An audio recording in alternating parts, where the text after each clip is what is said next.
bassin de décantation, c'est-à-dire qu'il va recevoir les sédiments par la drague, donc avec un dragage hydraulique. On a une mixture de 90% d'eau et 10% de sédiments qui arrivent dans le bassin, qui a un temps de séjour qui permet aux sédiments de décanter. Donc on a une partie sableuse qui se dépose d'abord et après une partie vaseuse.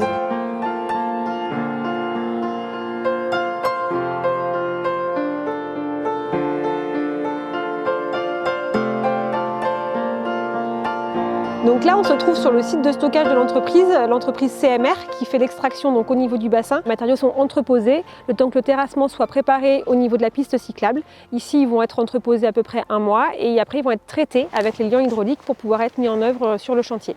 Donc là, on a un matériau qui a été juste égoutté, séché et qui n'a pas du tout été traité avant la mise en œuvre. Donc c'est du sédiment brut qui a une certaine humidité. Il y a des parties qui sont plus compactes que d'autres. Donc tout l'objet du traitement, ça va être d'homogénéiser le matériau pour qu'on n'ait pas de motte et que l'humidité soit bien répartie et que le lien entre les particules se fasse quand ils vont être compactés sous la piste cyclable. Donc là-bas, il y a un camion qui étend. Après, il y a un tracteur qui malaxe pour tout mélanger. Et ensuite, on la laisse reposer pendant 24 heures afin que le traitement prenne.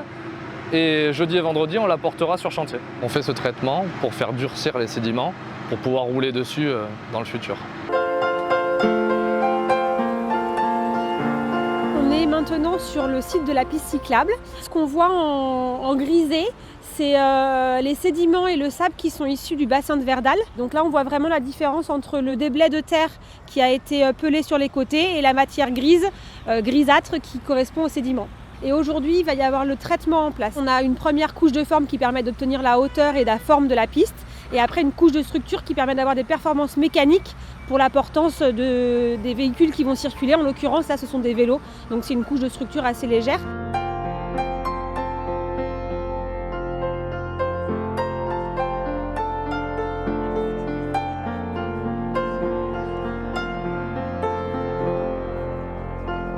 On est venu caractériser les sédiments du bassin d'Arcachon pour pouvoir déterminer la filière de valorisation qui était la plus adaptée. Et cette filière, donc, c'est la technique routière.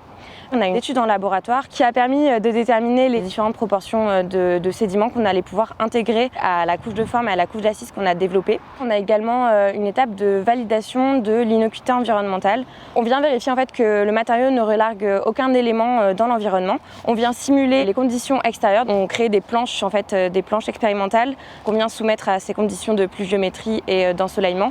Alors aujourd'hui, c'est la phase chantier. Mon rôle, ça va être de venir vérifier à la fois les bonnes proportions des mélanges de notre sédiment avec notre sable, mais également de vérifier tout ce qui va être traitement. On réalise un traitement à la chaux et également un traitement au liant hydraulique. On a mandaté un laboratoire d'analyse qui vient faire des essais sur le terrain, donc principalement sur la teneur en eau, qui va nous permettre ensuite de pouvoir appliquer notre traitement sur nos couches. On est en train de faire la dernière phase, c'est-à-dire les enrobés sur la piste cyclable. Il y a une préparation qu'on appelle le blanc, il prépare le fond de forme. Et ensuite, nous, on arrive avec nos machines, le finisher, les cylindres, les enrobés. Et donc, le finisher applique les enrobés, le cylindre ferme derrière, compacte et finit la forme. Les sédiments de dragage ne changent rien à l'application des enrobés, du moment que le fond de forme est dur.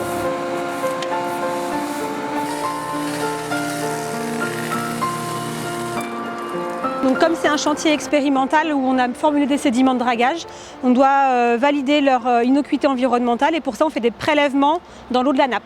On fait des prélèvements aussi sur un site qui est extérieur au chantier pour faire des comparaisons, mais on va aussi pouvoir comparer ces résultats à ce qu'on a en laboratoire. Donc là en fait on installe une pompe et là on va faire des prélèvements toutes les semaines pendant 2 mois et après on va espacer les prélèvements et faire un suivi pendant 1 année. On a des paramètres classiques comme le pH, la conductivité que j'ai moi mesurée avec ma sonde manuelle. On vient confirmer ça sur un chantier en conditions réelles, ce qui nous permettra en fait de valider d'un point de vue environnemental la valorisation des sédiments de dragage en technique routière pour pouvoir les déployer sur tous les chantiers qui pourront se présenter sur le territoire.